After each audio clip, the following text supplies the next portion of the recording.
வணக்கம். இப்போ வந்து நம்ம வாழைப்பூ வந்து பொரியல் செய்ய போகிறோம்.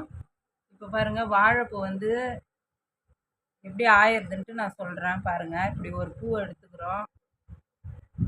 இந்த பூவில் இந்த இது இருக்கு பாருங்கள், இதை எடுத்துடணும். ஒரு குச்சி மாரி ஒன்று நீட்டாக இருக்கு பாருங்கள், இதை எடுத்துருங்க.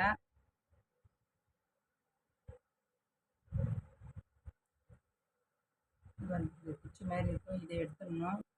அப்புறம் வந்து ஒரு இலை மாதிரி வெள்ளையாக இருக்குது பாருங்கள், பூ மாரி, பூவோட இதழ் மாதிரி ஒன்று இருக்கும். இதையும் எடுத்துடணும். இதை எடுத்துகிட்டு இந்த மாதிரி மொத்தமாக சேகரித்து வச்சுக்கிட்டு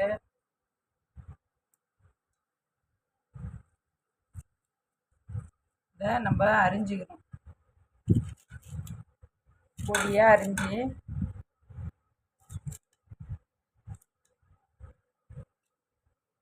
இதுமாரி தண்ணியில் போட்டு வைக்கணும், இல்லைன்னா கருப்பாயிடும்.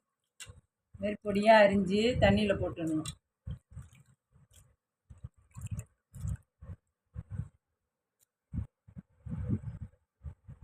இதை வந்து கொஞ்சம் நேரமாக வேக வச்சுட்டு அப்புறமா அதை வந்து தாளித்து கடுகு காஞ்ச மிளகா போட்டு தாளித்து ஒரு வெங்காயம் போட்டு கூட தாளிச்சிக்கலாம்.